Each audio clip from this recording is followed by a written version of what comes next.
isso na pós-graduação estricto sensu.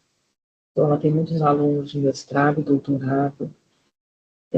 A atividade da professora Raquel é uma atividade muito importante. Eu acho que para vocês, sobretudo, Raquel, nós temos aqui alunos desde o primeiro período até o internato. Tá? Então, eu gosto muito de falar sobre isso com vocês, que a saúde baseada em evidência, ela existe para poder fazer com que nós atuemos de uma maneira mais segura, que as nossas decisões sejam tomadas de uma maneira mais segura para o benefício do paciente. E mesmo que vocês ainda não cuidem do paciente, não atuem, vocês que estão mais no início do curso, mas vocês já têm contato com a metodologia científica, vocês já conhecem como é que a gente faz uma busca na literatura, quais são as características de um artigo científico, de uma pesquisa científica. Então, eu queria dizer que vocês podem ficar à vontade para poder conversar com a professora Raquel. A professora Raquel é professora da Unifesp, da Universidade Federal de São Paulo. Ela é além dela ter uma formação específica na área, a professora Raquel, ela é uma grande educadora. Vocês vão ver, vocês vão interagir com ela aqui, vão perceber a gentileza dela. Eu tenho o privilégio de ser mais do que colega dela, sou amiga dela. E eu queria agradecer muito a disponibilidade dela de estar conosco aqui, em plena quinta-feira à noite, para poder conversar com vocês. Então, eu espero que vocês tenham uma boa interação com a professora Raquel. Eu vou passar a palavra para o Brandon para saudar a professora Raquel e depois, na sequência, nós vamos passar a palavra para a professora Raquel. Boa noite, pessoal. Boa noite, professora Raquel. Boa noite, professora Rosa. Agradecer de novo, a professora Rosa já fez esse agradecimento inicial, mas agradecer de novo novamente você estar aqui participando com a gente. Ano passado você já participou. E eu estava conversando com a professora Rosa antes que foi uma aula que eu particularmente adorei, então por isso que até conversando hoje, os coordenadores novos, a gente queria trazer a senhora de volta. Então, muito obrigado de novo pelo seu tempo. E, gente, por favor, qualquer coisa, eu tenho certeza que a doutora Raquel vai adorar tirar as dúvidas, então participem, levantem a mão, aproveitem a aula. Boa noite, gente. Boa noite, pessoal. Boa noite, professora Rosa. Brando, muito obrigada pelo convite mais uma vez. Para mim, que é um prazer estar aqui com vocês, falando com vocês e conhecendo o time novo de vocês aí desse ano. O ano passado eu tive a oportunidade de estar aqui com vocês e trouxe alguns questionamentos, e é uma aula que eu gosto muito de dar para alunos de graduação. E eu trouxe ela de novo com algumas modificações esse ano, que eu quero saber um pouquinho. Quem é que estava aqui o ano passado, Brando? Só você?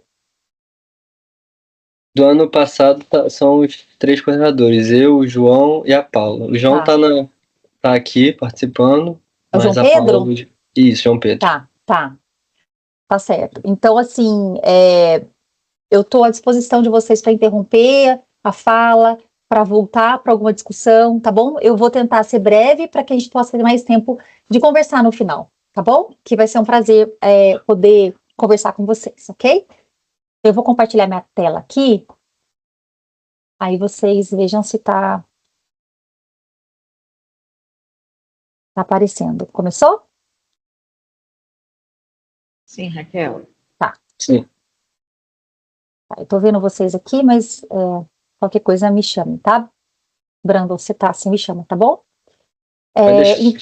Então, a ideia é falar um pouquinho sobre evidências científicas e vieses, né, que nos preocupam tanto, e porque a gente sempre ouve muito falar das evidências científicas, que a gente deve buscar as evidências científicas, mas no fundo, talvez o que a gente deva mais fazer é nos proteger ou identificar os vieses, né? Porque se a gente tem esse cuidado, a gente automaticamente a gente já está buscando as melhores evidências. E já fui apresentada, então, além da Unifesp, também eu tenho um vínculo com o Hospital Sírio-Libanês, então eu sou coordenadora do Núcleo de Avaliação Tecnológica lá, então eu tenho metade da minha carga horária na saúde pública e metade da minha carga horária no hospital privado, mas eu falo com muito orgulho que no Sírio-Libanês, 99% do que eu faço é para o SUS. Então, a gente tem um projeto PROAD SUS e todas as atividades que eu faço são voltadas para isso lá. Eu tenho muito orgulho de fazer isso e é o que me faz estar lá. Então, eu consigo fazer essa divisão. Eu tenho muito conflito de interesse dessa aula. Não é financeiro, infelizmente, é não financeiro. Eu trabalho com isso há 25 anos. Então, desde que eu vim para São Paulo. Então, é a minha linha de pesquisa, é a minha linha de entendimento de como a gente deve fazer um raciocínio clínico e crítico. Então, todos os meus conflitos de interesse aqui, não financeiros, existem. Mas nada disso, isso sou eu, né? Eu sou médica, sou reumatologista, tenho algumas especializações, tenho um mestrado, doutorado, mas nada disso é importante nesse momento. O que vocês precisam saber de mim nesse momento é que eu sou da capital do sul de Minas, eu nasci na capital do sul de Minas, não vou falar qual é, porque eu imagino que todo mundo saiba, isso é de domínio público.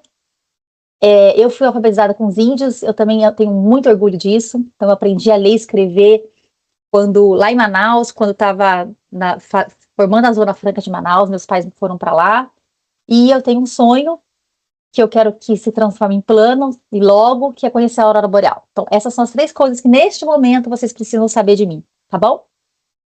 E para começar a nossa conversa, eu quero saber o seguinte, né, que eu trouxe isso ano passado, quero trazer de novo, não vale, então, Brando ou João responderem, eu quero saber o seguinte, se vocês acham que a gente deve acreditar na ciência, e quem não quiser falar, pode colocar no chat, o Brandon me ajuda aqui a ver as respostas de vocês, tá? E aí, a gente deve acreditar na ciência? Vocês acreditam na ciência, sim ou não?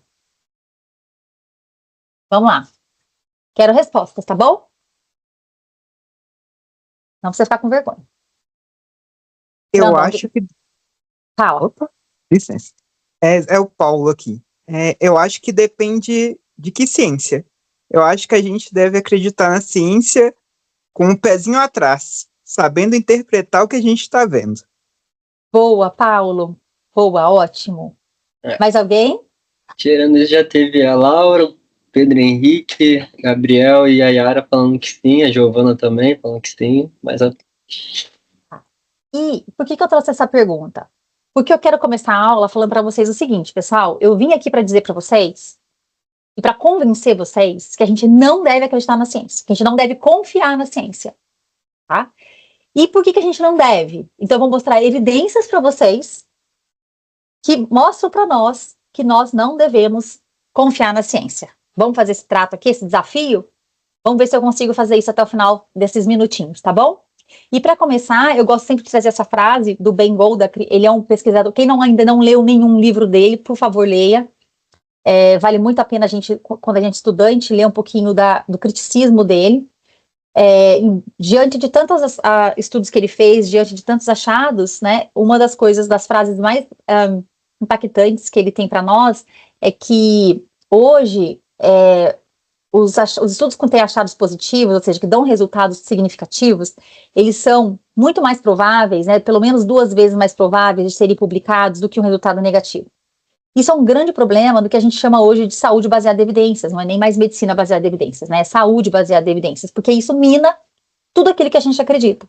Ou seja, a gente hoje só tem acesso a parte das informações, porque parte das informações não é acessível a nós, não é publicado. Então isso é um grande tiro no peito, né? No que a gente acredita que seja a ciência.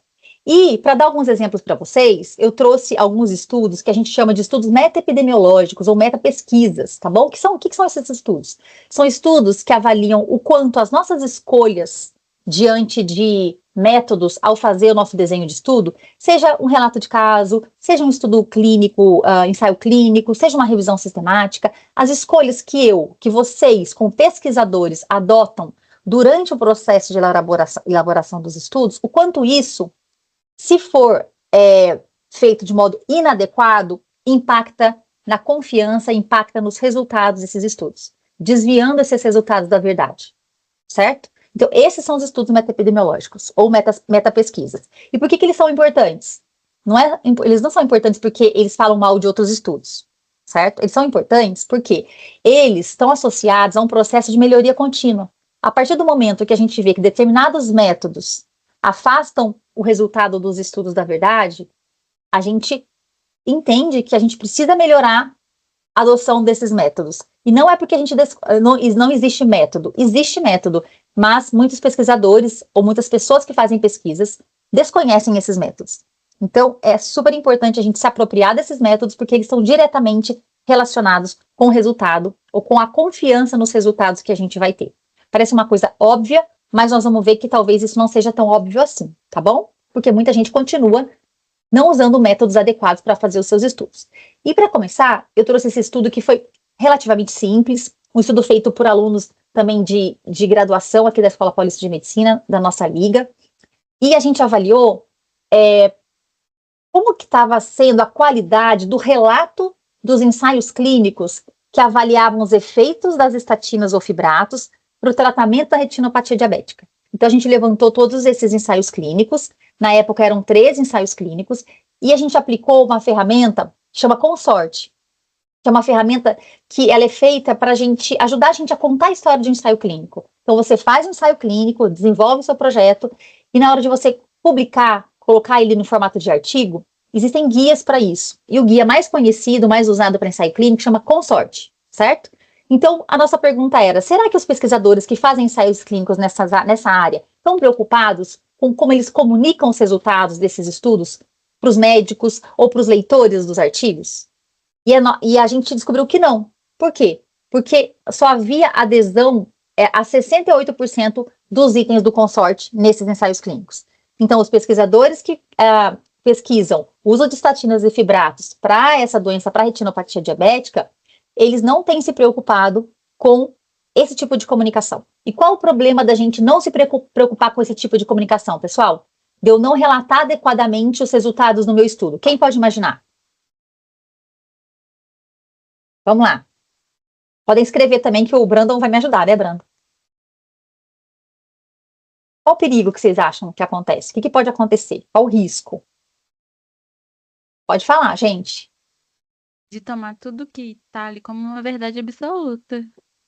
De tornar tudo como uma verdade absoluta. O que mais?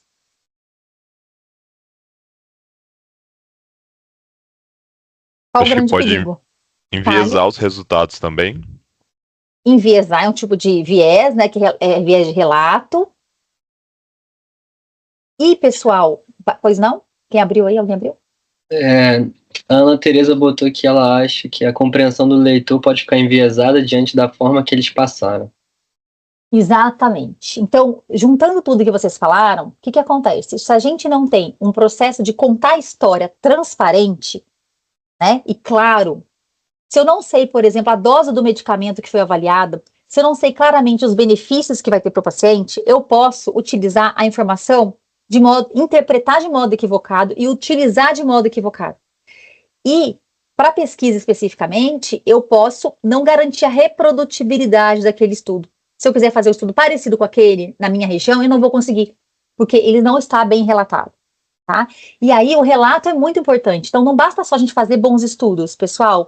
A gente tem que contar a história de modo adequado. E isso é nosso papel como pesquisadores, é nosso papel como médico, é comunicar bem os pacientes dos possíveis efeitos adversos do medicamento, os possíveis benefícios que esses medicamentos vão ter. Então, a comunicação na nossa área é fundamental.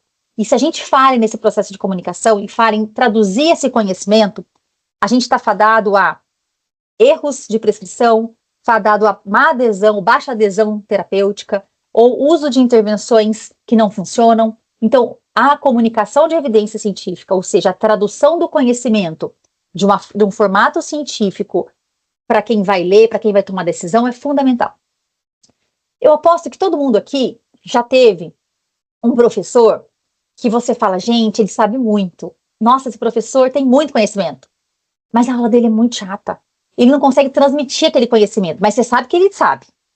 Não tem? Todo mundo teve um professor desse na vida.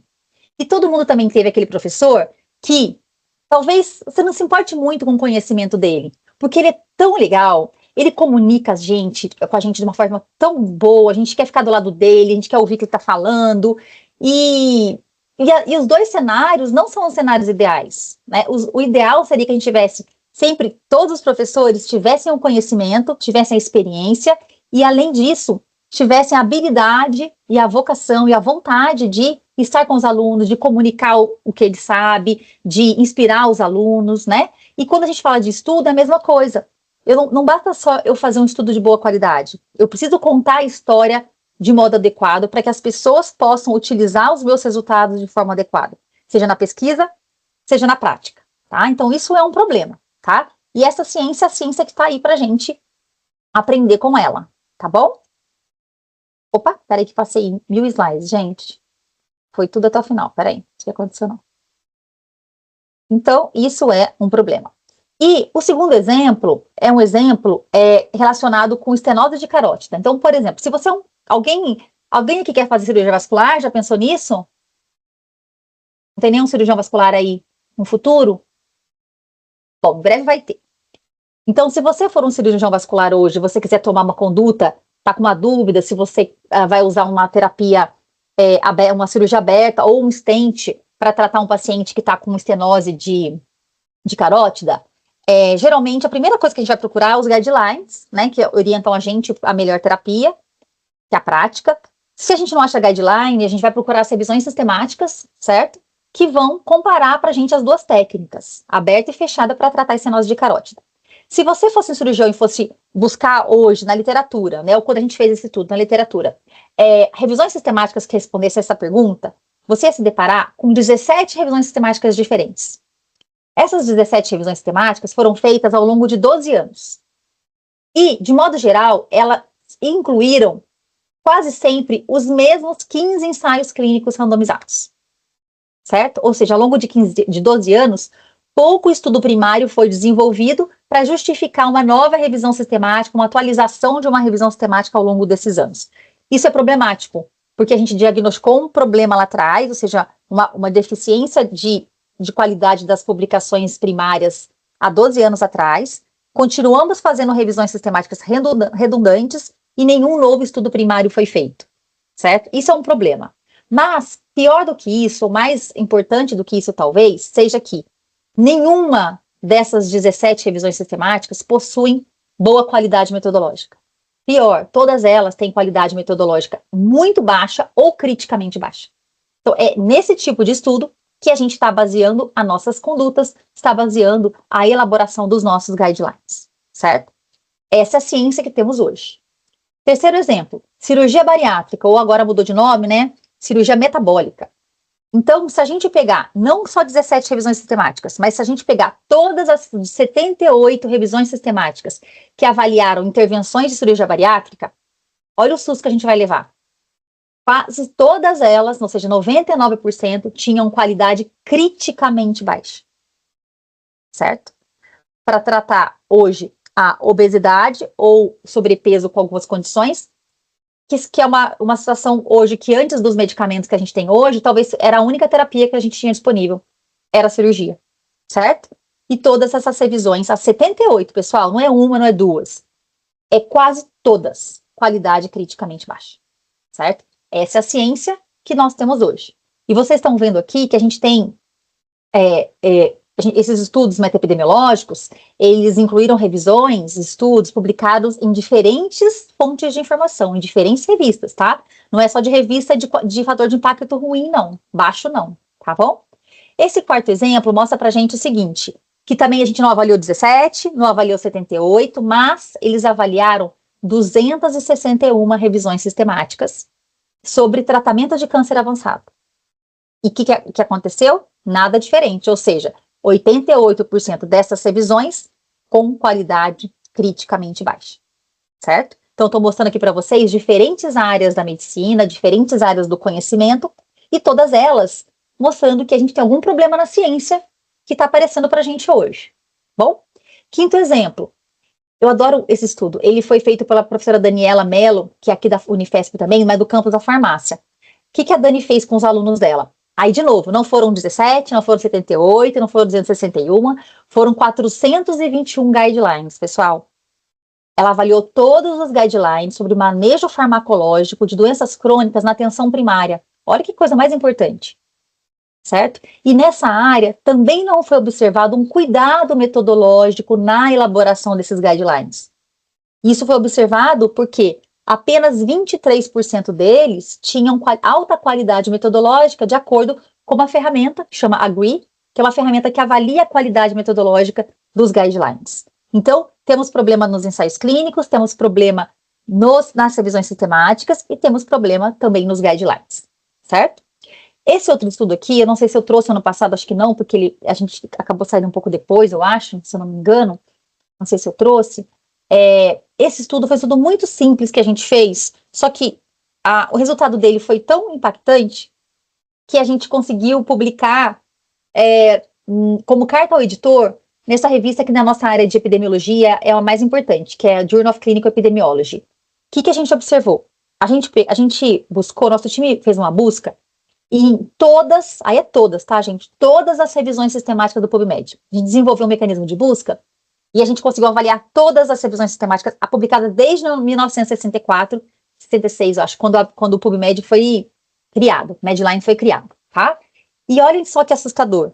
Quando a gente pegou essas revisões sistemáticas, a gente viu que 3.000 revisões, um pouco mais de 3.000 revisões, tinham um único autor.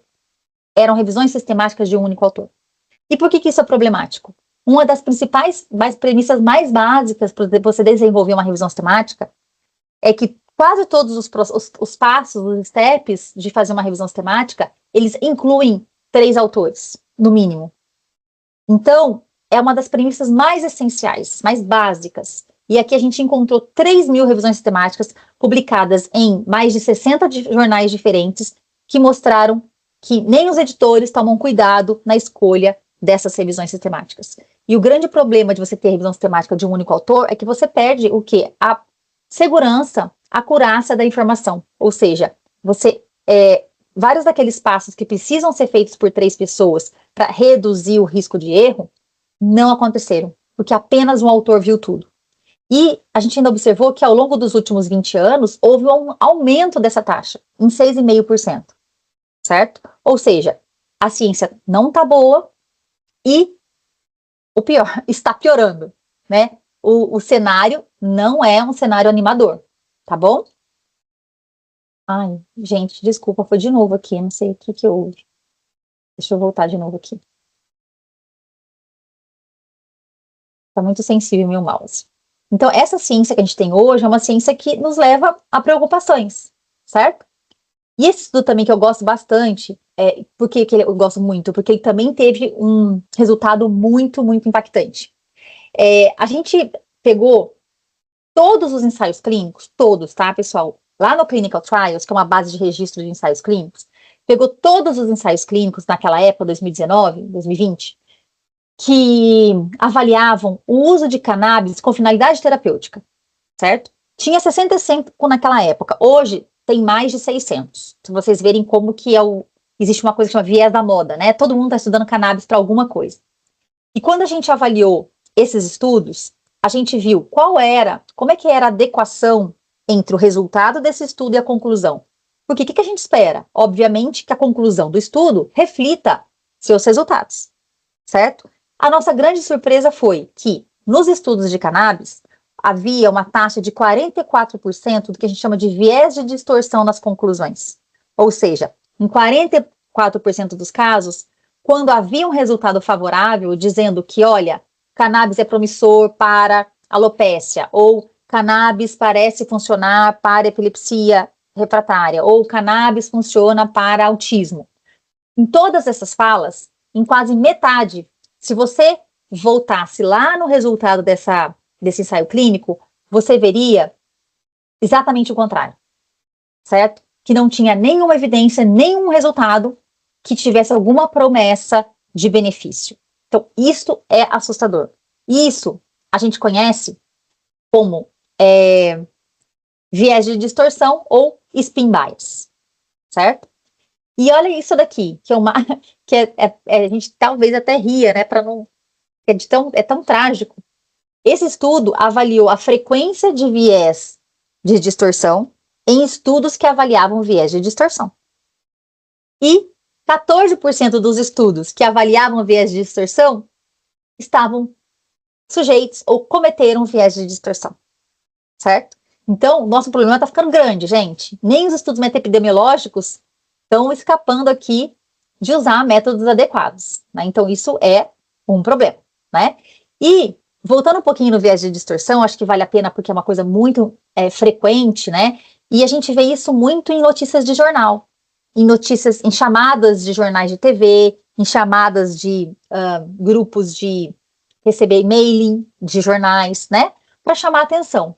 Mas isso em ciência, a gente não estava acostumado a ver.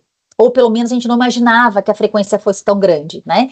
E geralmente esse viés de distorção, ele distorce favorecendo a intervenção e desfavorecendo o controle.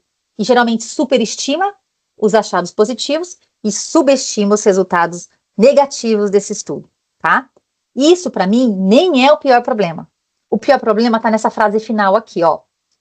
Que essa distorção ou deturpação, ela pode ser intencional ou não intencional. Olha que perigo. Porque a gente talvez tenha facilidade de descobrir ou identificar o mau pesquisador, certo? Mas eu acredito que a maioria dos casos de spin bias não são feitos por mau pesquisadores, são feitos por pesquisadores que têm a melhor das intenções, pessoas que querem resolver um problema, que querem o bem dos pacientes, que querem melhorar a ciência, mas não têm um conhecimento metodológico. E por isso, sem querer, eles cometem ou eles fazem spin bias. E essas pessoas são quase impossíveis a gente ver onde elas estão. A gente não consegue descobrir quem são essas pessoas, certo? E provavelmente são muito mais pessoas boas no mundo do que pessoas ruins no mundo, eu acredito nisso, né? Então, o spin bias tem sido um grande problema, certo? E o spin bias também, ele acontece, pessoal, não só quando a gente distorce a conclusão, mas quando, por exemplo, a gente muda o foco da conclusão para um desfecho secundário, mas que deu diferença, e ignora os outros desfechos. Recentemente eu discuti com os alunos da Liga, não foi da Liga não, foi do 4º ano, que avaliou o uso ultra precoce de antibiótico na ambulância, em casos de suspeita de sepse, comparado com o uso do antibiótico assim que chegasse no hospital. Então é ultra precoce com precoce, tá bom? E esse estudo, ele tinha um spin bias muito claro no seu resumo, porque ele ele falou brevemente do desfecho primário, que era a mortalidade aos 28 dias, certo? No desfecho primário, e não deu diferença. E o único desfecho secundário que deu diferença foi a taxa de internação em UTI, que era um desfecho bem secundário dele. E esse desfecho foi o único que ele colocou no seu resumo. Nenhum outro secundário ele colocou. Por quê? Porque nenhum outro secundário deu diferença, tá? E a gente tá achando que isso é normal, a gente começa a achar que isso é normal. Ah, mas é óbvio, vou colocar esse porque esse deu diferença, então ele é mais importante. Não, ele não é o mais importante. O mais importante é o desfecho primário, certo? E ele não é o mais importante dos secundários, todos os secundários são importantes. Então a gente não pode determinar o que vai na frente, o que vai ser colocado, o que vai ser comunicado com base na positividade ou na negatividade dos achados. Senão, eu só vou ter intervenção que funciona. Tudo vai funcionar. Por quê? Porque as que não funcionam não são publicadas, né? Então, isso eu tenho que tomar cuidado para não acontecer. E aí, quando eu apresentei esses exemplos para vocês, eu quero perguntar para vocês de novo. Vocês acham que a gente deve ainda acreditar na ciência? Alguém mudou de ideia? Eu não confio nem em mim mesmo agora, vou desistir da medicina, começar a vender Inodê, que vai me dar mais paz de espírito. É o João que falou? Sim. João, você sabe que eu sou igual a você, sabe? Eu desconfio da minha própria sombra. A gente já é mineiro, né? Ainda mexe com esse negócio de saúde baseada em evidências, aí fica difícil, viu, João? Aí fica difícil. Eu tava lendo o Gold esses dias, o Gold e o Cadigo, estudando clínica, eu já tô ficando maluco agora, então, que eu não posso nem confiar neles. Tá vendo? Inclusive, eu falo nessa aula, João, que vocês não devem nem acreditar no que eu tô falando aqui, tá? Tudo que eu tô falando aqui vocês têm que desenvolver um raciocínio de vocês paralelo, gente. Não devia ser assim. Mas hoje é o jeito que a gente tem que começar a desenvolver esse pensamento crítico, tá? E aí, falando de viés, eu gosto sempre de trazer, porque a gente está falando muito viés, né? E o que é o viés, né, gente? Acho que a gente usa muito essa palavra, às vezes não parou para pensar o que é o viés. Quando a gente faz uma pesquisa, e aqui eu coloquei pesquisa clínica, mas é para qualquer pesquisa, a gente pode ter 2 tipos de erro, tá? O erro amostral e erro sistemático, que a gente também conhece como viés. O que é o erro amostral? Aquele relacionado com ou o tamanho da amostra, ou o método pelo qual você coleta a amostra. Então vejam vocês esse exemplo aqui clássico, né? Você tem uma população grande, vejam vocês que a amostra A, ela não está representativa da população, certo? Porque ela não tem nenhuma bolinha preta. A amostra B, ela já está mais representativa, ela tem bolinhas brancas em quantidades proporcionais da população e bolinhas pretas em quantidade proporcional da população.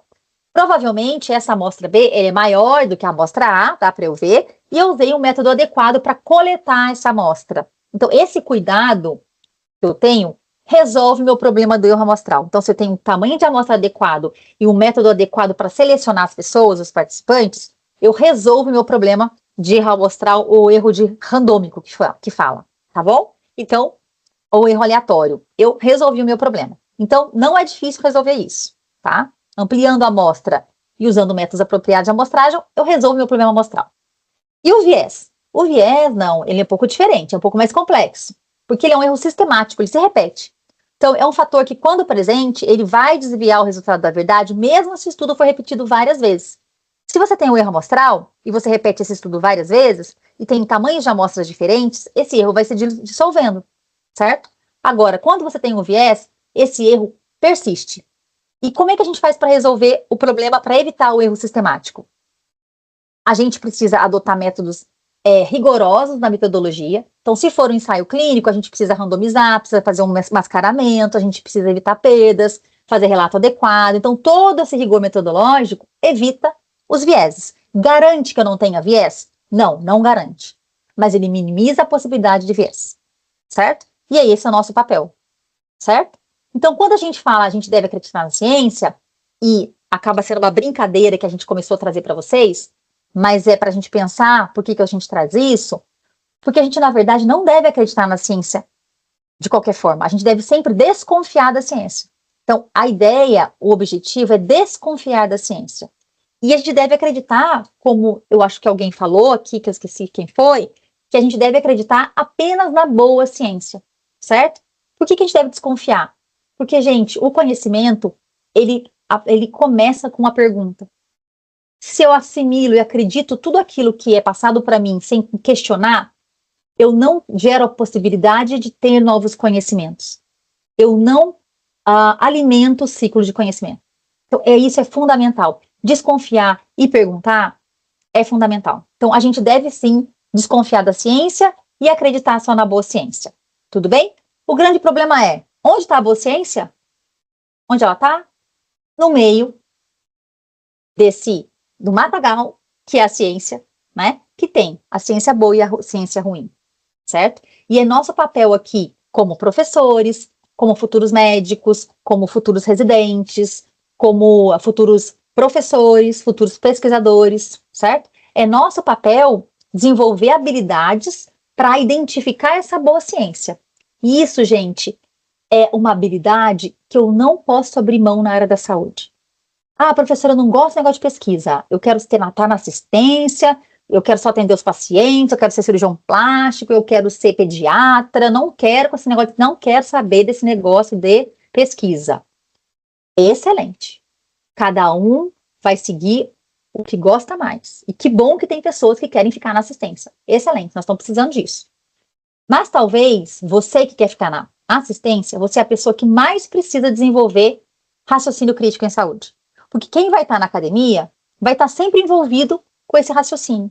Se você vai estar dentro de um consultório, dentro de um ambulatório, vai voltar para a sua cidade de origem, vai atender paciente, vai receber representante de laboratório, vai frequentar congressos científicos, você precisa, mais do que ninguém, desenvolver estratégias, adotar estratégias para desenvolver o seu raciocínio crítico e separar a ciência boa da ruim e assimilar a ciência boa para colocar em prática. Então não dá pra gente fugir disso hoje, gente. Por quê? Porque a gente acabou de ver uma coisa super importante. Eu acho que não é novidade para ninguém que a gente tem estudos bons e ruins. Todo mundo aqui nessa sala já sabia disso. Mas talvez a novidade que eu trouxe para vocês, qual é? Que, infelizmente, a maioria dos estudos é ruim. Isso não sou eu que estou falando. São os estudos meta-epidemiológicos. Então, cada vez mais, por inúmeras razões, né, pelo ecossistema de evidências que tem sido criado, pela pressa e pela busca por publicações a qualquer custo, nós temos produzido uma má ciência, certo? E isso tem uma consequência, que além de a gente expor os pacientes, muitas vezes, a intervenções que não funcionam, que faz mais risco, faz mais mal do que bem, a gente que está na pesquisa tem muita dificuldade para poder identificar aquilo que realmente a gente deve confiar. A mesma coisa em quem está na assistência. Então, o nosso trabalho está ficando mais difícil, não está ficando mais fácil. Tá? E por isso que a gente deve desenvolver essas estratégias. Então, para a gente avaliar criticamente um estudo, pessoal, existem várias estratégias, mas por que a gente faz a avaliação crítica? Porque, olha só, o nosso objetivo final é trazer os melhores cuidados para os pacientes. Mas para eu fazer isso, eu preciso que a minha conduta, que a minha prática seja informada pelas melhores evidências científicas. E para que eu faça isso, eu preciso identificar onde estão aqueles estudos que têm resultados confiáveis. E para eu saber onde estão esses estudos, eu preciso saber o que é um estudo de alta qualidade metodológica e baixo risco de viés. Então, eu preciso saber disso. Se eu não faço, se eu não cuido aqui da qualidade, se eu não sei identificar um bom estudo, eu não consigo dar o melhor cuidado para o meu paciente. Tá? Então, isso é uma habilidade que faz parte do conhecimento médico, né? E tá ficando difícil. Tá ficando difícil. Por quê? Porque a gente tem cada vez mais estudos com baixa qualidade, a gente tem um grande volume de estudos, a gente tem conflitos de interesse de revistas, de pesquisadores, de laboratórios, a gente tem fake news em saúde agora, né? A gente viu na pandemia isso. Então, olha quantas barreiras a gente precisa enfrentar, né, e superar para fazer uma avaliação crítica. E como é que eu faço uma avaliação crítica? Vocês acham que, por exemplo, todas os artigos publicados no BMJ, não vou falar do BMJ não, gente, porque eu adoro o BMJ. Deixa eu enviesar aqui. Vamos pensar, vocês acham que todos os artigos publicados no New England Journal of Medicine são artigos de boa qualidade? O que vocês acham? Tem o selinho New England. Sim, isso eu te dou certeza. O que é, João?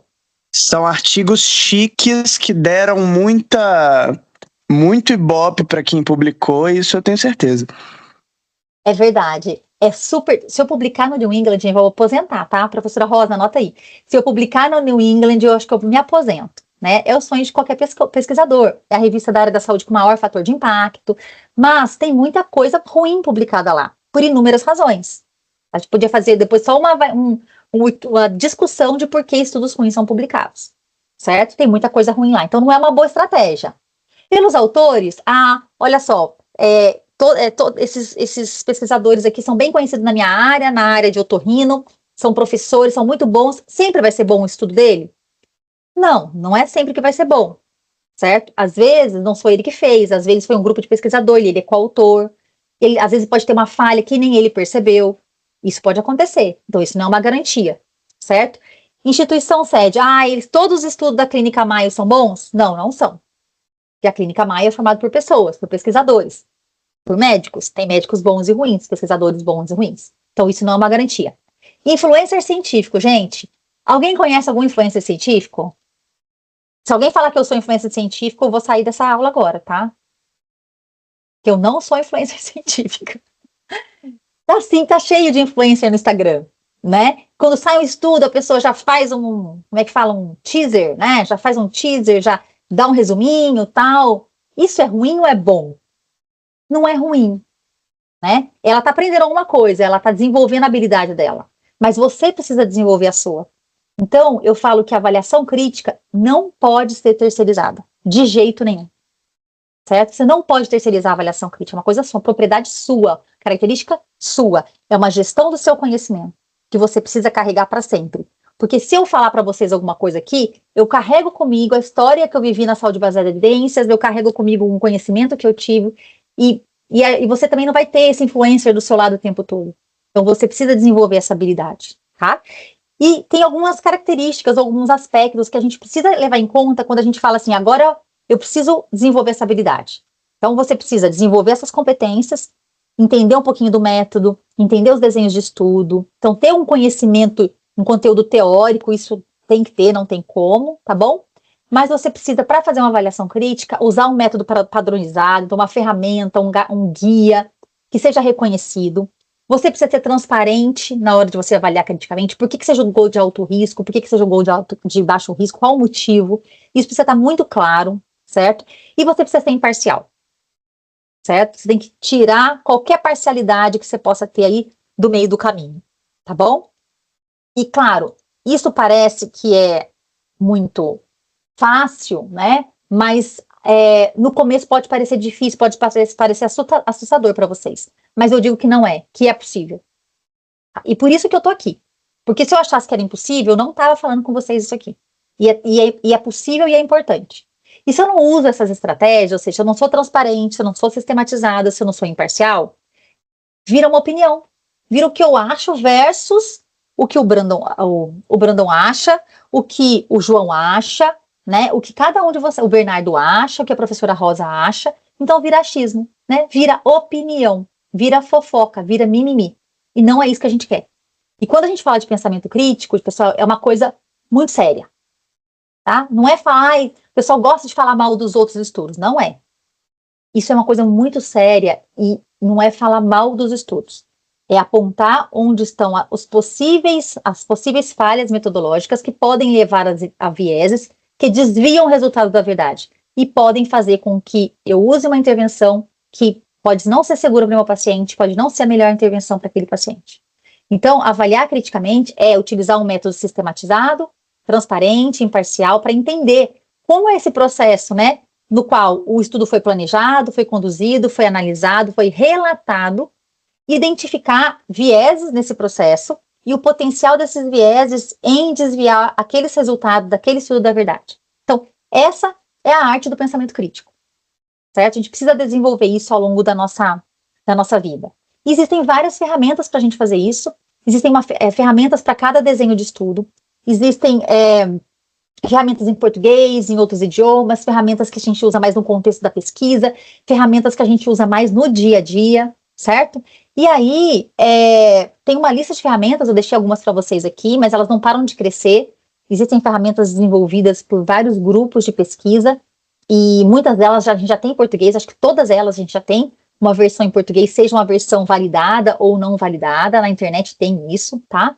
E eu queria deixar aqui de exemplo algumas ferramentas que a gente usa no Journal Club da nossa liga, eu uso no Journal Club do quarto ano aqui da nossa módulo de avaliação crítica do quarto ano, e essas ferramentas estão todas no site do Estudantes para Melhores Evidências, que é o EME, que é um blog que a gente mantém em parceria com a Cochrane. Ele virou um projeto de extensão que eu coordeno aqui na Unifesp, e é um blog que é produzido por estudantes. Então, vocês produzem textos nas áreas que a gente discute, textos que são com linguagem acessível, são curtos, que são claros, eles são revisados por um time, e depois são publicados para que outros alunos também possam usar. Para vocês terem uma ideia, hoje eu não produzo materiais para minhas aulas do quarto ano. Eu não dou aula para o quarto ano teórica. Todos os materiais que eu uso, de discussão dos alunos, eu aprendi a fazer várias técnicas com a professora Rosa, eu uso muito Jigsaw, que eu aprendi no curso que a professora Rosa dá, que ela é docente, eu uso outras estratégias que eu aprendi lá, mas o material, o conteúdo, eu não produzo mais, porque eles são produzidos por vocês. Então, olha que bacana, né? A dificuldade de tradução do conhecimento, a barreira de tradução do conhecimento não existe mais. Porque vocês conversam com vocês mesmos. Eu sou apenas uma intermediária. Então, se eu tiver qualquer dificuldade de comunicação, eu tenho alunos que conseguem conversar na linguagem dos alunos. Então, isso é muito bacana, tá? E esses Estudantes para Melhores Evidências, gente, é acesso gratuito, tem vários textos, tem de risco relativo, tem de ferramentas, tem de o que é viés, tem de vários tipos de viés, tem sobre o que é fator de impacto, o que é fator H. A gente acabou de publicar um do fator H. Então, fiquem à vontade para usar. Inclusive, eu convido vocês, do grupo de vocês, que alguém quiser produzir um texto, manda uma mensagem para mim, eu vejo se já tem ou não, ou se não tiver ideia do que é produzir, professor, eu quero muito escrever um texto, mas eu não tenho ideia do que eu posso falar. mando uma mensagem, eu mando algumas ideias para vocês produzem um texto em grupo, a gente revisa e a gente coloca lá. E é muito bacana porque isso entra como produção técnica no Lattes de vocês, tem até como citar. Então, quando eu uso em sala de aula, quando eu vou escrever um texto, eu cito muito esses textos do blog. Então, vocês vão aí perpetuando o conhecimento ao longo da vida de vocês. Tá? Então, isso é muito bacana, eu gosto muito disso.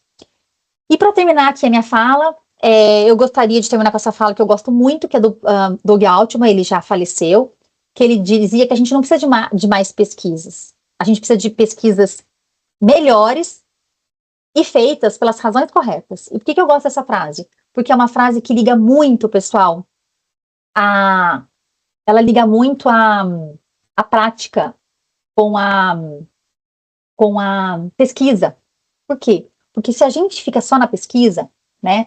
E aí eu não quero falar para vocês que todo mundo tem que fazer pesquisa e todo mundo tem que fazer assistência. Não é isso. O que eu estou falando para vocês é o seguinte: se você está na assistência, você precisa desenvolver seu raciocínio crítico para saber onde buscar a boa evidência, onde está essa boa ciência, onde está a boa pesquisa. E se você está na pesquisa, se você não tem conhecimento da pergunta que precisa ser feita para cuidar melhor do paciente, você faz pesquisa inútil. Se você não conhece método, você faz pesquisa ou que ninguém usa, ou pior, que vai dar respostas equivocadas, certo?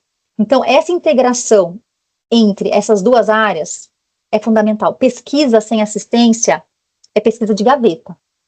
E assistência que não é apoiada na pesquisa é expor seus pacientes a riscos desnecessários e deixar de dar para o paciente o que você, como médico, se comprometeu no seu juramento, certo? Que é o melhor cuidado em saúde. Fim. É isso, gente. Estou à disposição para conversas. Eu falei mais do que eu gostaria, mas eu estou à disposição para a gente conversar alguns minutos que vocês quiserem, tá bom?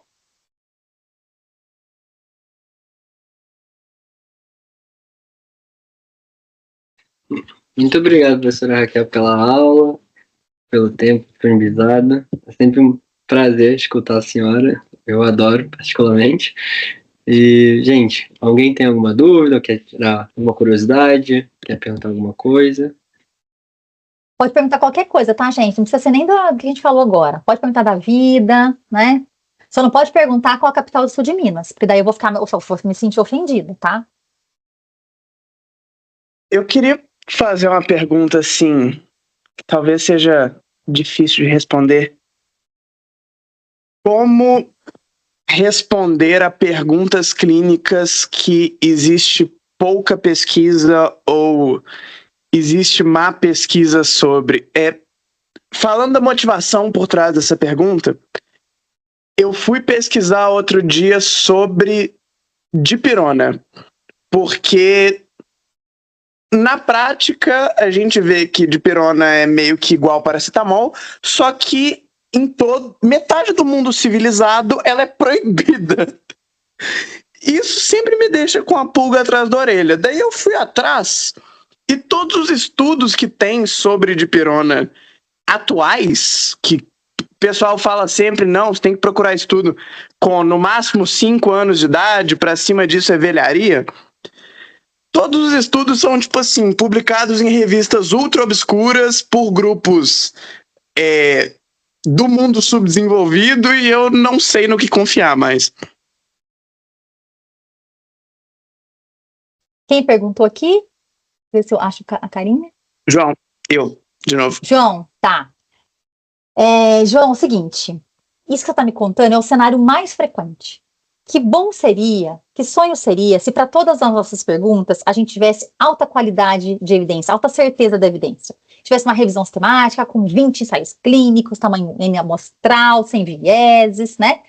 Só que isso não existe. A maioria das nossas perguntas são perguntas que a gente tem que tomar decisão com muita incerteza, certo? Então, o que eu estou falando para vocês não é que quando não tem estudo eu não vou tomar decisão. São coisas diferentes. E na maioria das vezes, você como médico vai precisar tomar decisão tendo certeza de alta qualidade, de alta certeza, ou não tendo certeza de alta qualidade. Certo? Mas esse conhecimento você precisa ter. Essa consciência de que, olha, eu estou tomando essa minha decisão com base em certeza de evidência baixa, porque pode ser que daqui a um ano, quando a gente tiver novos estudos, a resposta seja completamente diferente do que eu tenho hoje. E essa informação é uma informação que precisa ser compartilhada com seus pares, com seus pacientes. Isso precisa ser compartilhado. E por que isso é difícil? Porque nós, médicos, a gente tem muita dificuldade de falar não sei, né? Como é que eu vou fazer 6 anos de medicina, 2 anos de residência, mais 2 depois, e vou falar para as pessoas que perguntam para mim não sei? Ninguém ensinou a gente a falar não sei. Só que a gente tem que falar não sei. Não sei. Funciona? Não sei. É bom? Não sei. Então, primeiro, vamos aprender a falar não sei. E por que é importante falar não sei? Porque o não sei abre portas para novas pesquisas, para novos conhecimentos. Se eu fingir que eu sei, todo mundo usa isso. Mas funciona? Não sei. Então vamos ver. Foi exatamente o que o João fez agora. Tá todo mundo falando da dipirona, né? A dipirona, foi agora que a dipirona começou a fazer mal? Da aplasia de medula? Foi agora? É a aplasia de medula, né, professora Rosa? É isso mesmo. Esse é o dito problema que cancelou a dipirona. Então, mas foi agora? Não foi agora. Não, né? e veja que existem... Essa verdade foi refutada. A dipirona, vou até falar com vocês, a dipirona não é americana, tá? Existe, e ela é um analgésico, assim, muito eficiente. E existe uma campanha contra a dipirona, então a gente também tem que ter cuidado com isso, porque a indústria farmacêutica, ela não é brincadeira, né? Então, os hematologistas utilizam dipirona. Viu, João? Mas é isso que me deixa com a pulga atrás da orelha, professora, porque assim, realmente, eu encontrei vários artigos falando exatamente isso, que a incidência de aplasia de medula é baixíssima, comparável com a população geral, em tipo coortes de milhares de pacientes. Só que sempre em publicações assim muito obscuras. Exatamente porque os jornais grandes, que são europeus, americanos, não querem publicar sobre dipirona. Essa briga, a professora Rosa provavelmente sabe mais que eu, mas essa briga da Johnson, né, que é americana, que produz a paracetamol, né, com a Bayer, que era alemã, que produz a dipirona, é muito antiga, não é de agora, né? E agora, só que vira e mexe, cada 10 anos, né, isso volta para a mídia. Eu já vivenciei umas 3 crises dessa, desde que eu entrei na medicina, entendeu? Isso vai e volta. E a gente tem que pensar o seguinte, que tem por trás interesse da indústria, então isso existe, essa possibilidade, e a gente tem que ver que esse negócio de países não proibirem, nem todos os países têm agências de avaliação de tecnologias em saúde, têm agências de regulamentação de medicamentos tão rigorosas como a gente tem no Brasil. A Anvisa e a Conitec são 2 agências, né? Uma regulamenta a comercialização, que é a Anvisa, e a outra regulamenta a incorporação do SUS, que é a Conitec. Elas são agências, gente, de verdade, reconhecidas no mundo inteiro, equiparadas à agência canadense, que é o CADIT, ao NICE, que é o inglês, certo? E do ponto de vista da Anvisa hoje, ela é muito mais rigorosa em termos de segurança de medicamentos do que o FDA. O FDA, gente, hoje, já caiu em descrédito. A verdade é essa, pelas últimas decisões que ele tomou. Então, muita coisa nos Estados Unidos entra e sai do mercado por má decisão do FDA, de liberar medicamento com base em estudos, por exemplo, em animais. Recentemente teve o negócio do Alzheimer, não sei se vocês acompanharam, né? Um medicamento há 10 anos atrás foi submetido para tratamento de Alzheimer, não foi aprovado, agora voltaram com um medicamento muito parecido, mudaram uma coisa na fórmula, e não tinha, e o desfecho clínico do medicamento não mostrou diferença em relação ao placebo. O que foi de diferença? Mostrou o aumento da substância no neurônio, não sei da onde, e aí isso foi suficiente para a FDA falar, ótimo, vamos liberar para Alzheimer. Isso foi extremamente criticado, porque depois descobriram que uma das pessoas do boarding do FDA era acionista majoritário da empresa que estava fabricando o medicamento. Então, é conflito atrás de conflito, tá? Então, eu acho que a gente usar a evidência, a busca da evidência e esse raciocínio crítico para ir atrás dessa boa informação, João, já é o primeiro passo. Eu não te garanto que você vai ter a resposta que você quer, certo? Mas com certeza você vai ter a resposta mais próxima da verdade. Pode ter certeza disso, tá bom? Se o restante do pessoal me permitir a audácia de já emendar uma segunda pergunta, eu tô realmente ficando angustiado com essas coisas, não sei se dá para perceber. Mas aonde eu devo procurar? Porque, assim, na prática, eu tô no rural agora, tô quase terminando o curso, formo daqui 6 meses. Na prática, o que eu tenho feito é procurar guideline em sociedade de especialidade. Se eu não acho, procurar uma revisão sistemática. Se eu não acho, daí eu vou atrás de estudo randomizado. Tá, pode falar, João. Eu tô errado nisso, porque se eu for procurar estudo primário sobre todas as perguntas clínicas que eu tenho, eu vou enlouquecer. João, primeiro, eu quero dizer o seguinte. Falta 6 meses para você formar, tá? Eu não quero te traumatizar, pelo contrário, tá bom? Você vai se formar, tenho certeza que você vai ser um excelente profissional, tá bom? Essa crise vai passar, essa semana que vem você já tá melhor, tá bom? Pode ficar tranquilo. Vai tomar dipirona se precisar, fica tranquilo, tá bom? Mas o que eu posso te dizer agora? Na prática, certo? Existem plataformas que ajudam a gente a tomar nossas decisões no dia a dia. Então, eu não sei se vocês usam, mas eu gosto muito do UpToDate. Porque o UpToDate é uma ferramenta que ele está sempre atualizado, como o próprio nome já diz, ele coloca todos os níveis de evidência para todas as doenças. Eu não sei se o FMG tem acesso ao UpToDate, mas a gente na Unifesp acho que tem ainda, tinha parado e voltou ao UpToDate, mas é uma ferramenta excelente, João, para tomar de decisão na assistência, na beira do leito. Porque ele consegue colocar para a gente todas as evidências. E claro, aquilo que te interessa mais, você vai atrás da informação primária. Mas assim, é inadmissível e utópico a gente achar que a gente vai conseguir ir atrás de estudos primários para tomar nossas decisões na prática. Não é para isso que servem os estudos primários. Por isso desenvolveram sínteses, por isso desenvolveram guidelines, como por exemplo o UpToDate. Então é para isso que eles ajudam a gente. Eles são muito bem construídos. O UpToDate eu posso recomendar para vocês. São muito bem construídos, ok?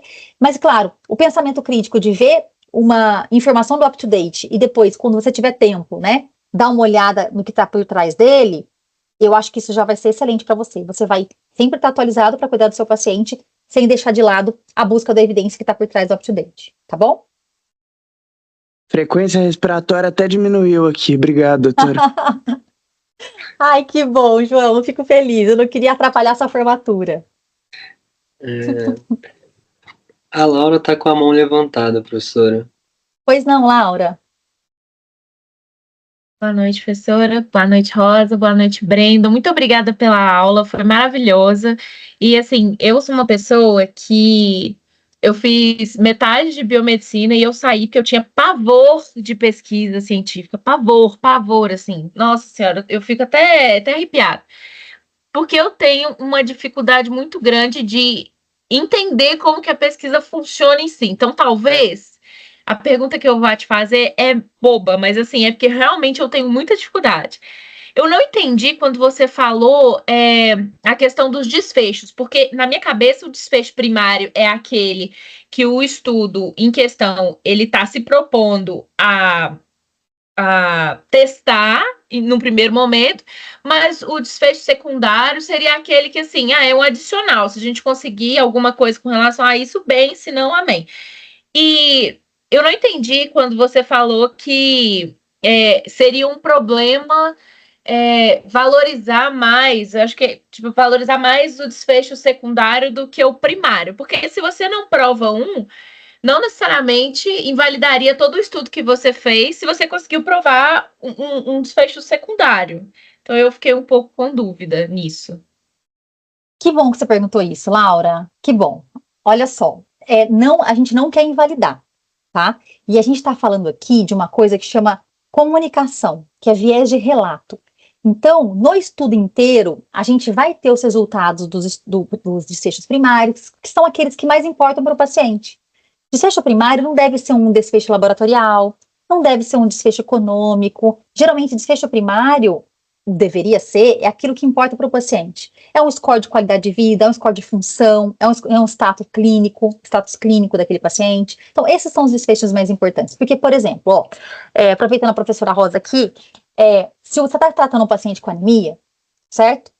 Ele não quer saber se a hemoglobina dele passou de 8,6 para 12. Ele não está nem aí para isso. Ele quer saber o quê? Se ele está conseguindo fazer as coisas sem falta de ar, se ele está conseguindo ficar deitado em pé, se ele está conseguindo praticar a atividade física dele, se ele está com mais disposição, menos dor nas pernas, é isso que ele está querendo.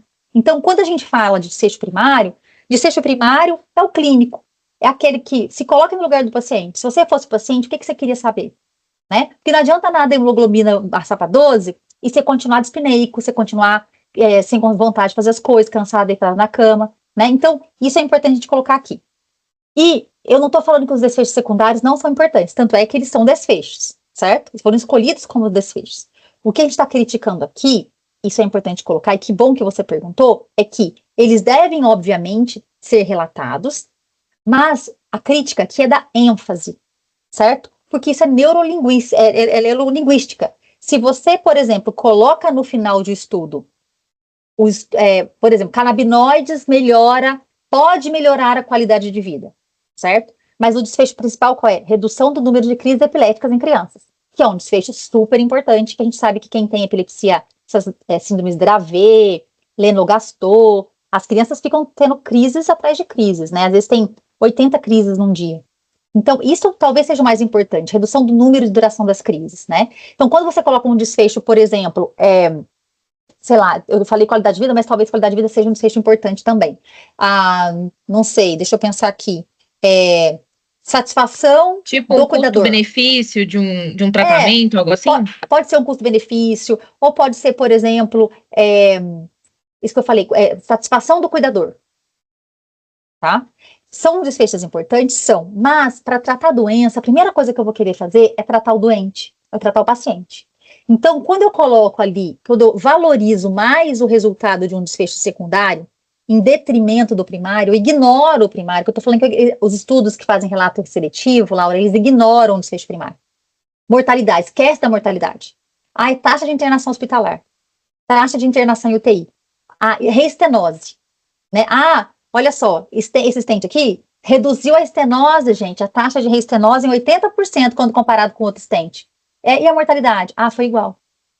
Então, você está tratando uma pessoa com stent que custa 20 vezes mais caro, que vai reduzir a taxa de reestenose, mas essa reestenose que foi reduzida, o paciente vai continuar morrendo, às vezes morre até mais. Certo? Então, o que a gente está querendo dizer aqui, não é que é para não colocar os desfechos secundários, é que eu preciso colocar também os primários. Entendeu? Senão, na cabeça de quem está lendo, o que vai ficar na cabeça da pessoa? Vai ficar na cabeça da pessoa que não funciona para a mortalidade? Não, não vai, porque nunca nem lembrar da mortalidade no abstract. Mas colocaram que melhora para aquela outra coisa. Então, vai ficar na minha cabeça, tá? Isso é neurolinguística, vai ficar na minha cabeça que tem algum efeito. Então, o que vai ficar na minha cabeça, olha, parece que tem algum efeito. Eu lembro que eu li um estudo que mostrou que tem efeito. Entendeu? Então, é nesse sentido, é de viés de relato, tá bom? Tem que estar em algum lugar do texto, mas você não pode inverter as situações, porque os desavisados vão usar o desfecho secundário para direcionar a tomada de decisão. E talvez exista outras intervenções que melhoram muito mais o desfecho primário que aquela que a gente está lendo. Entendeu? Isso tudo, gente, de novo, pode ser intencional, às vezes financiamento da indústria, às vezes alguém está ganhando com isso, mas pode ser não intencional, porque as pessoas acham, eu queria tanto falar, é meu estudo, é minha tese, né? É minha tese, eu queria tanto colocar que desse certo, eu queria tanto mostrar para as pessoas, eu gosto tanto de tratar essa doença, eu queria tanto que desse certo, que eu vou colocar os desfechos positivos em destaque, e acho que eu não vou colocar esses daqui não, que deram negativos. Negativo deixa no meio do texto, entendeu? Só que a gente sabe que quase ninguém lê o texto inteiro, né? A maioria das pessoas lê o abstract, lê a conclusão, então isso não é certo, tá bom? Mas por isso, viu? Obrigada, professora. Paulo? Oi, professora. Eu queria que você me dissesse se você concorda com a técnica que um professor meu me ensinou uma vez, para melhorar um pouco mais esse meu senso crítico ao ler artigos.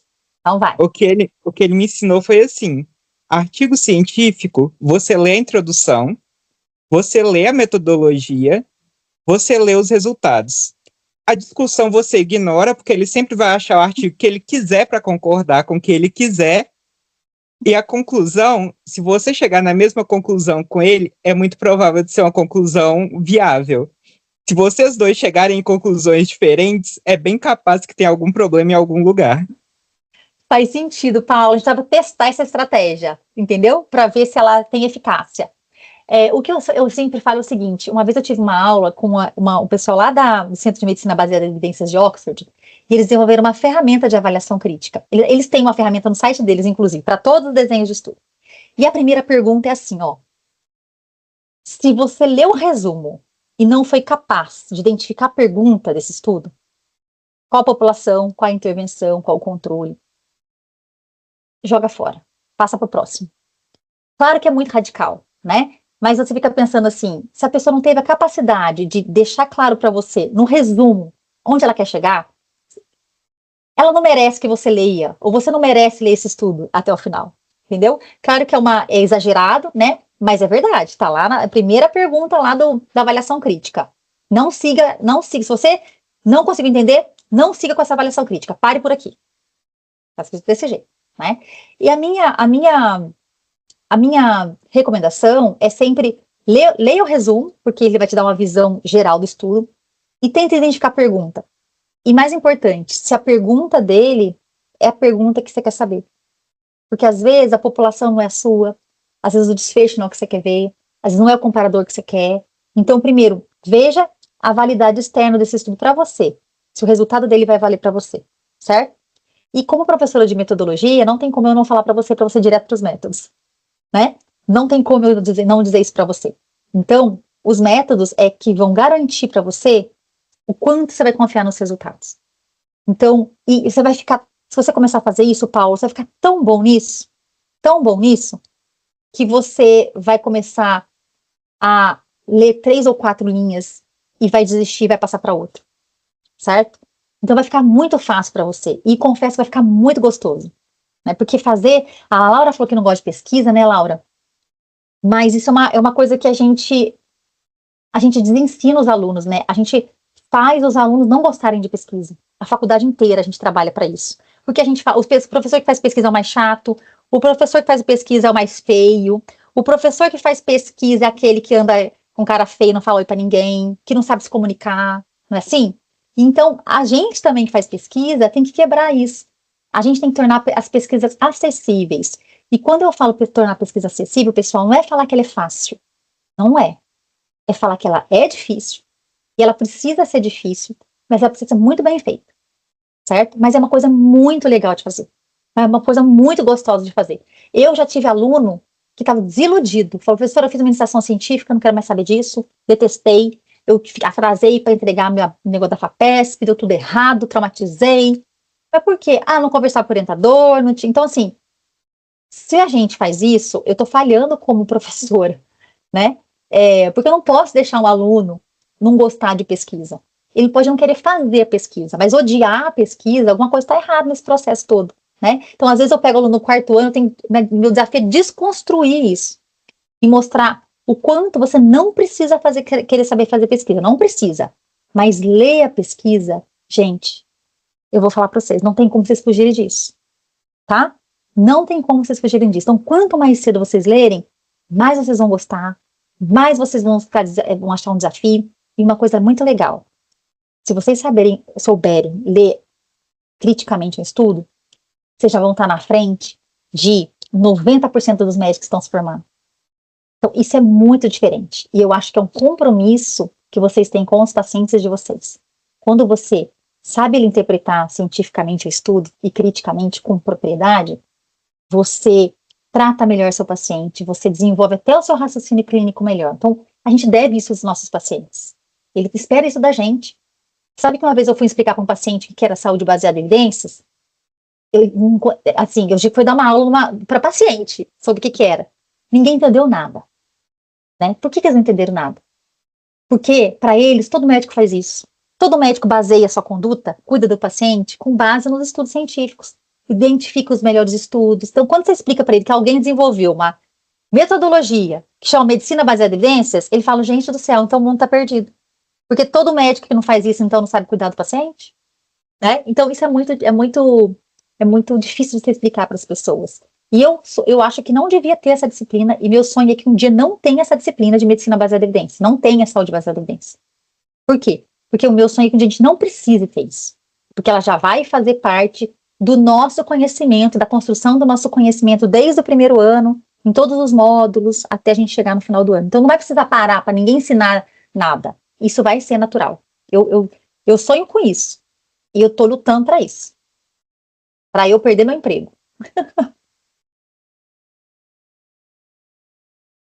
Mariana? Eu tô gostando, tá? Eu tô aqui tô respondendo, tô tranquila aqui, viu? Na verdade, não é nenhuma dúvida, mas queria mesmo indicações suas de onde eu posso. Assim, eu sinto que eu sou um pouco despreparada assim, nessa questão de leitura de artigos. A minha faculdade não. Eu estudo na faculdade particular aqui de Minas. E assim, a gente desenvolve isso muito pouco, assim, lá não é muito estimulado. E eu sinto mesmo uma necessidade de alfabetização mesmo nesse sentido, assim, de estudar mais metodologia científica. Talvez não você é uma pesquisadora, mas gosto você falou, poder aplicar mesmo na prática, assim, as melhores evidências, ter um pensamento crítico mesmo, assim, onde que eu busco isso, assim, do básico mesmo, assim. Mariana, que bom que você perguntou isso. Olha só, esse blog que eu passei para vocês, o M, se você colocar M Cochrane, ele é um bom começo. Eu acho que nós estamos eu perdi a conta, mas talvez mais de 100 blogs. Então, a gente tem uma ideia de quando a gente completar 365, nós vamos falar com a Cochrane para a gente fazer um livro. Porque vai ser, sabe aquele negócio que você lê um por dia? Né? Tem pílulas não sei do que, né? Que você lê um por dia. O blog é um bom jeito de você começar. Lá tem desenhos de estudo e começa de trás para frente, porque a gente foi adicionando complexidade. Então pega lá os primeiros que foram feitos, que falam sobre o desenho de estudo, sobre as ferramentas de avaliação crítica, sobre como estruturar uma pergunta de interesse, sobre onde buscar os artigos. Lá tem até, gente, uma mini aulinha de como você buscar nas bases de dados principais, como estruturar a pergunta. Então começa de lá. E aí, Mariana, mas não fica só na teoria. Tá? A minha ideia é, pega um artigo científico e vai ler o artigo. Aí você parou num tema que você não entendeu, olha, falou que ele usou risco relativo. Gente, eu não lembro o que era risco relativo. Aí você vai lá no blog e vê se tem um negócio de risco relativo. Aí depois ele falou assim, eu fiz uma randomização em bloco. E eu não lembro o negócio de randomização. Vai lá e aprende. Então, no primeiro artigo, você vai demorar 1 semana para ler um artigo. Depois, na segunda semana, você vai demorar 3 dias. Depois você vai demorar 2 dias. E assim sucessivamente. E você vai estar sempre aprendendo. Então, assim, eu não gosto muito desse negócio de ficar dando aula falando do que é isso, do que é aquilo. Se o nosso objetivo aqui é avaliar criticamente, a melhor forma de você aprender é fazendo avaliação crítica. Né? Então, pega os artigos, pega um artigo que todo mundo está comentando, tenta ler ele, vê o que é randomização, pega os termos que você não sabe e vai, mas assim, não desiste. O primeiro vai ser muito difícil. O segundo vai ser muito difícil. O terceiro vai ser difícil. Mas tem uma hora que você vai se sentir mais confortável com isso. E uma outra dica que eu dou também para vocês, eu não sei se vocês têm hábito de fazer isso na liga, mas façam os journal clubs. Isso é muito legal. Né? Cada um apresenta, e não é um chegar lá e apresentar, não é isso. Porque senão fica sempre um responsável e ninguém lê. Entendeu? Então faz uma discussão, é um grupo de discussão. A professora Rosa tem um monte de técnica aí de trabalhos em grupo que a gente pode fazer, então cada um lê uma parte e a gente discute, né, vê as divergências. Eu acho que fazer tudo em grupo é sempre mais fácil. Individualmente dá depressão, né, Paulo? O Paulo vai deprimir, a Mariana vai desistir, falar que não sabe nada, né? Mas quando a gente está em grupo, isso tudo funciona, tá bom? Essa é a minha dica, se eu puder dar. E outra coisa, comecem ontem. Sabe quando eu comecei isso, gente? No meu mestrado. Então, vocês estão tendo a oportunidade de ter esse senso crítico na graduação. E posso dizer, vocês já estão bem atrasados. Porque isso está sendo dado no ensino infantil. Então, eu tenho 2 filhos pequenos. Meus filhos hoje, um teve aula de que é placebo. Eu perguntei para o outro, o que era, se ele sabia um sinônimo de aleatório. Ele falou randomização. E não fui eu que ensinei para eles. Eles estão aprendendo na aula. Então, esse tipo de coisa já está sendo ensinado. Então, o pensamento crítico já está sendo modificado. Vocês provavelmente são muito mais críticas do que eu fui, né? E as crianças vão ser muito mais críticas que você. Mas, de novo, o criticismo tem que ser acompanhado de responsabilidade, transparência, sistematização e imparcialidade.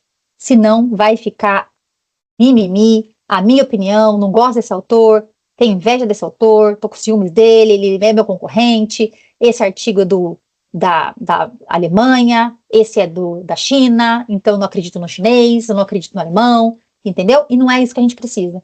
A gente precisa falar a mesma língua, né? Então, se eu puder dar essas dicas para vocês, são essas que eu dou agora. Crítica é um negócio polissêmico, né? Se a gente for criticar por criticar, tem a famosa frase que cada vez que eu ouço isso de um médico, eu fico de queixo caído, que é, não gosto disso. É isso aí, entendeu? E nossa, se eu falar não gosto disso, gente, eu não acho, eu fico com vergonha de falar isso, entendeu? Eu fico com medo de falar assim, na minha opinião, eu tenho até medo de falar na minha opinião, entendeu? Eu acho, eu já quase não falo eu acho. De tanto medo que eu tenho de falar, eu acho.